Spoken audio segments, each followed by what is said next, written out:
AI Today in 5 for Wednesday, June 3rd, 2026. This podcast, we're going to look at 5 short stories curated by me, Tom Fox, about AI, compliance, risk management, and the greater business world.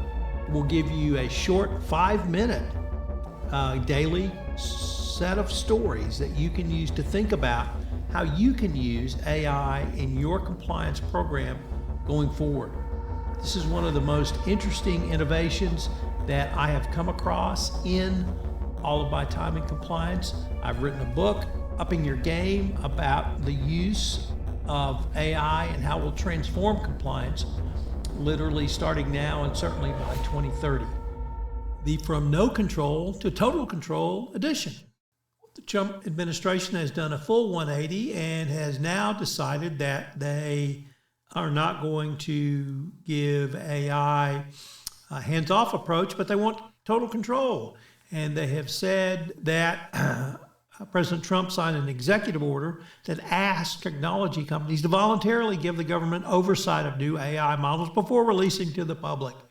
So, what do you think the Trump administration will do with that? Well, it's pretty clear what they'll do with that. AI companies have to do what Trump says or he won't approve it.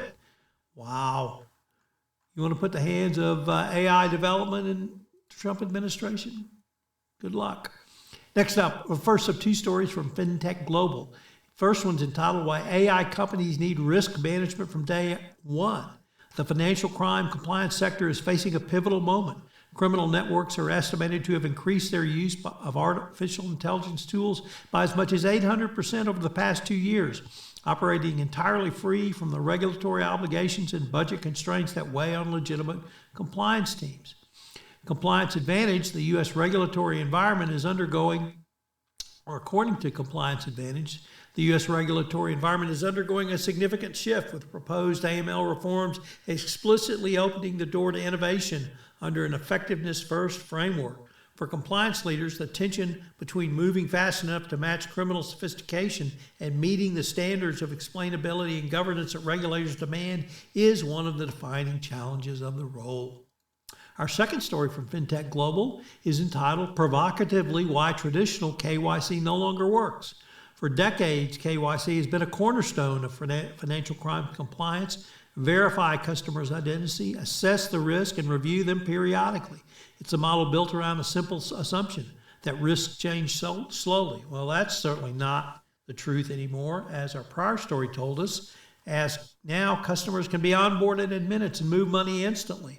So financial crimes have become more sophisticated and regulators are demanding more agility, and the limitations of traditional KYC are harder to ignore. So this article examines why KYC is reaching its limits and why continuous KYC is emerging as the industry's next evolution.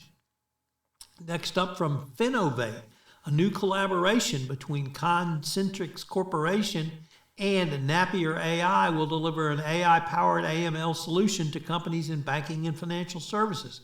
The collaboration adds Napier AI's compliance platform to Concentrix network of financial crimes and regulatory compliance capabilities, leveraging intelligent transformation, data, and operational excellence to enable companies to transform their fraud prevention and financial crime operations with banking-grade and AI-powered AML screening, sanction screening capability.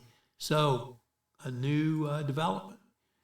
And finally, an interesting term, desk killing. And that comes to us from Healthcare Dive, which says, with AI adoption, providers are worried about losing critical thinking or decision-making skills.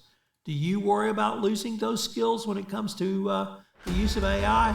I certainly don't, but this article suggests that healthcare providers are concerned about this, and it's AI is accelerating rapidly in healthcare, but clinicians are concerned they're going to lose these skills. Nearly 3/4 of doctors and 70% of nurses say they're using AI, but they're worried about this for providers to lose skills because they're using AI. Well, also, if you are interested specifically in AI in banking and financial services, or AI in healthcare, I have two new great podcasts for you. They're both released on Friday, and they're 5-minute news shows, and the top news stories in both of those different categories of businesses, of course, all around AI. I've taken a deep dive into AI on the Compliance Podcast Network. We now have 4 podcasts dedicated to AI, and I hope you will check out AI Today in 5 for financial services and AI Today in 5 for healthcare services, all on the award-winning Compliance Podcast Network.